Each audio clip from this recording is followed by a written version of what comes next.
बीडमधील सतीश भोसले उर्फ खोक्याचे एकापाठोपाठ एक व्हिडिओ समोर आले। त्यानंतर सतीश भोसलेचं घर पाडण्यात आलं, मात्र यासाठी घाई केली असं धस म्हणाले। सतीश भोसले प्रकरणाची माहिती घेतली आहे असं सुद्धा धस म्हणाले। सतीश भोसलेच्या घराची जमीन वाटप केलेली असू शकते असं सुद्धा धस म्हणाले आणि त्यामुळे सुरेश धसांना आता खोक्याचा पुळका आलाय का अशी सुद्धा चर्चा सुरू झालेली आहे। तर सतीश भोसले याचं घर पाडण्यासाठी अतिघाई केलं असं धस म्हणाले। तर अंजली दमानिया यांना सुद्धा खोक्याचा पुळका आल्याची चर्चा होते। विभागाचे लोक म्हणतायत की ती जमीन वन विभागाची होती आणि काही जण म्हणतायत की ती जमीन वाटप केली गेली होती।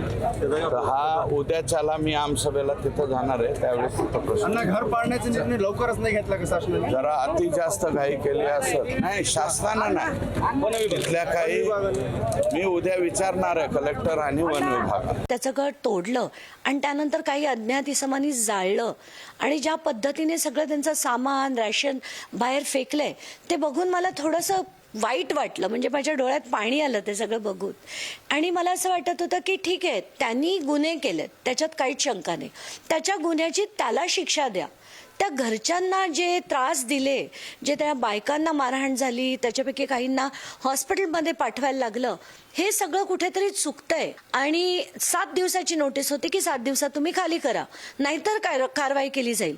पण 13 तारखेलाच म्हणजे 2च दिवसात तुम्ही ती नोटीस वाट न बघता आधीच कारवाई करता।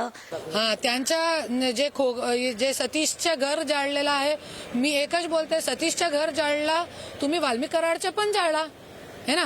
त्यांनी 200 के हिरण का कुछ केलेला आहे। वाल्मिक कराडने तो लाखो लोकांची खंडणी खाल्ली आहे, त्यांचं पण घर जाळा, त्यांचे आकाचं पण घर जाळा। तुम्ही जे लोक ऐसे लोकांना सपोर्ट करताय, मैं तो बोलती हूँ, ऐसे मंत्री ऐसे आमदार, उनका घर जलाओ, उनका घर तोड़ो, तब मैं मानूंगी कि वाकई सिस्टम है कुछ, नहीं तो कुछ सिस्टम रहा नहीं है महाराष्ट्र में।